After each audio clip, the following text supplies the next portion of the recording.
지금 한참 뭐 주가라고 하나요? 상종가를 치고 있는 안철수 국민의당 후보에 대해서 좀 얘기를 해보겠습니다.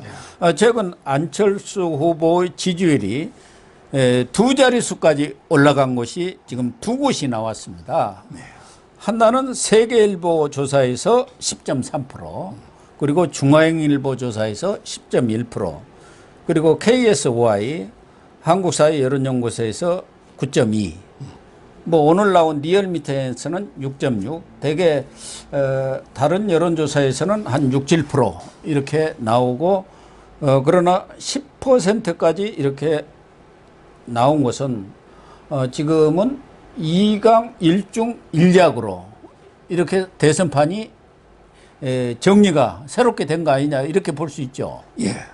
근데 이제 그게 두 가지 저는 보는 게, 첫째는 이제 최근에 윤석열 후보가 지지율이 많이 빠졌죠. 예. 이게 이재명 쪽으로는 전혀 안 갔어요. 이재명 쪽으로 갈 수는 없죠. 예. 윤석열 지지자가. 거기 이제 무당파층으로 반가고, 그 다음에 안철수한테 반간 거예요. 예. 그렇습니다. 따라서 이제 안철수가 윤석열 지지층이 이재명한테 가는 걸 막아주는 방파제 있잖아. 그 역할을 한다는 거죠. 예. 거기에 하나가 이제 그 의미가 있고요. 그 다음에 두 번째, 안철수의 선택이잖아요. 제가 안철수 후보하고는 그 옛날에도 몇 번 만나 뵙고 요즘도 소통을 좀 하거든요. 전화나. 지금 이제 그 안철수의 선택이 세 가지가 있잖아요. 네. 하나는 이제 그 이재명과 합치는 거. 그 다음에 하나는 끝까지 독자 완주. 예. 그 다음에 마지막은 윤석열하고 합치는 거잖아요. 근데 그 이재명하고 합치는 거는 가능성이 제로입니다. 그 제가 알아본 모든 면으로 보면 이재명과 민주당은 쳐다보지도 않아요. 그쪽으로는 이게 서쪽을 보고는 이게 오줌도 안 놓여요. 따라서 이게 이재명하고 뭐 연합하자. 그래서 송영길의 일방적인 스토커 구애일 뿐이다. 그쪽은 이게 제로입니다. 근데 지금 분위기로는 제가 보기에 독자 완주가 51% 가능성이에요. 오히려 이제 윤석열하고 합치는 거는 49%입니다.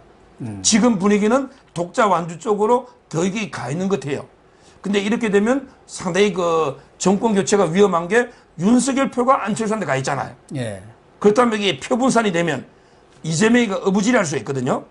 그 점에서 저는 상당히 막판에 좀 단일화가 저는 필요하다 보는데, 지금 이게 끝까지 완주했을 때 어떻게 될지 걱정이 돼요.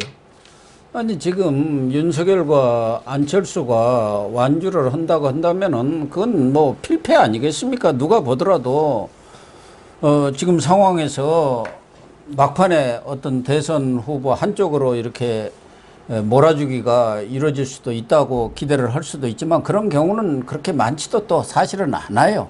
그냥 호사가들 입장에서 아유 자기 표 사표 방지 심리에 의해서 그래도 유세한 쪽으로 밀어주지 않겠느냐 하는데, 실질적으로 적극적인 지지층들은 그렇게 옮겨가지를 않거든요. 한 20, 30%뿐이 안 옮겨가기 때문에 어쨌든 이재명과 윤석열, 안철수 이 3자가 대결하면은 2대1이 되는데 이기죠. 뭐 심상정은 큰 변수는 다는 안 되리라고 봅니다. 예.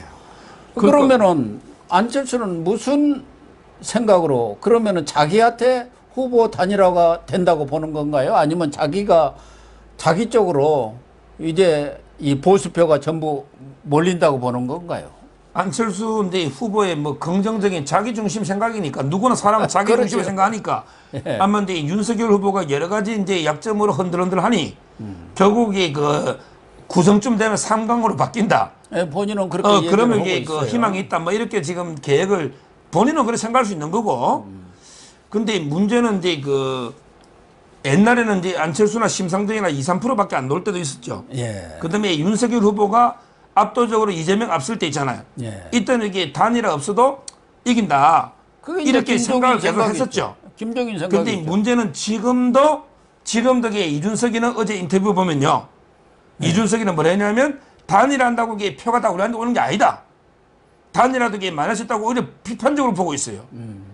결국에 김종인이는 단일화 언급을 했어요. 네. 근데 이준석이는 계속 비판적으로 보고 있어요. 왜? 이준석이는 자기가 안철수하고 이게 앙금이 있잖아요. 네. 이게 저는 위험하다 보는 거죠. 제가 누누이 작년부터 오래전부터 계속 안철수를 잡아야 된다. 김종인이나 이준석이보다는 안철수가 중요하다. 누누이 제가 이야기했지 않습니까? 근데 그게 바로 지금 현실화되고 있다 요즘 이런 그 생각이 들어요. 그러니까 이준석이가 전에 안철수하고 그 당대당 통합 협상을 했을 때 일부러 깨버린 거 아닙니까? 속값을 후하게 쳐주겠느냐 지금 비아냥을 하면서 결과적으로 깨버린 거가 지금 아주 천추한이 됐는데, 안철수 입장에서는 예를 들면은 후보 단일화 하면은 당연히 윤석열로 단일화 될 거라고 사람들은 생각하지만 안철수는 그렇게 생각을 안 하고 있는 거 아니겠습니까? 후보 단일화 하면은 그냥 후보 단일화 합시다 할 리는 없는 것이고, 그간에 뭐 여러 가지 뭐 지분을 놓고 협상도 있어야겠지만 후보 단일화 방법이라는 게 가장 중요한 거 아니겠습니까? 결국 할 수 있는 것은 안철수가 후보 단일화에 명분을 얻는다면은 지난번 서울시장 때처럼 뭐 국민 여론조사를 하든 뭐 이런 방법을 택할 수밖에 없지 않겠습니까? 그러면 어떻게 안철수가 철수를 또 하겠습니까? 그렇다고 한다면 안철수 입장에서는 경우에 따라서는 윤석열이 계속 더 가랑지고 그러면은 일부 뭐 국민의힘 지지자는 물론이고 일반 국민들 입장에서는 안철수는 흠이 없으니까 안철수로 단일화하면 이길 수 있지 않느냐 이렇게도 생각할 수 있는 거 아니에요? 그러니까요. 결국 옛날에 이제 그 DJP 연합할 때 보니까 네. 과감하게 DJ 목마른 사람이 우물 파는 거예요. 그럼요. DJ가 이게 그 많이 양보했습니다. 총리 재청권, 해임 근인권도 실질적으로 보장해주고요. 예. 그다음에 그 장관 자리도 내주고요. 여러 가지 했잖아요. 그러니까 저는 이번에 그 안철수하고 단일하려면요, 상당히 국민의힘에서 상당한 게 저는 양보가 필요하다. 안철수에게 누가 더 답답합니까? 상당한 정도가 아니라 DJ가 얘기했던 것처럼 대통령 말고 다 주어라고 그렇게 협상할 때 김은기한테 지침을 줬지 않습니까? 그렇게 주어도 지금 할까 말까고. 그러나 협상을 하더라도 안철수가 그냥 그 지분 먹고 그냥 단일화 해준다? 절대 저는 그렇게 가지 않으리라고 봅니다. 안철수가 하면은 적어도 그러면은 지난번 서울시장 때 오세훈 오고 했던 것처럼 국민 여론조사를 통해서 확실히 누가 더 지지를 받는가를 보자 이렇게 나서지. 그래야 자기도 명분이 있는 거죠. 서로 이제 지분 협상은 똑같이 하는 거지만 그거는 그 이전에 바탕에 깔린 거고 방법론이 문제죠. 그렇죠. 결국 이제 두 가지 다 해야 되겠죠. 첫째는 이제 그 협상을 했었는데 어느 정도 지분을 줄 건지, 이걸 이제 먼저 협상도 하고, 그 다음에 후보는 어떤 방법으로 정할 건지, 결국은 이게 여론조사 방식으로 갈 수밖에 없고, 그리고 이제 그 어느 정도 양보를 해야 되는데, 근데 문제는 이게 지금 모든 이게 정권을 김종인 총괄위원장이 가지고 있잖아요. 그다음 이게 대표는 이준석이거든요. 그러니까 이게 두 명이 결국 이제 안철수하고 사적 감정이 워낙 세다 보니까 절대 이게 끝까지 단일화 안 하고 완주한다.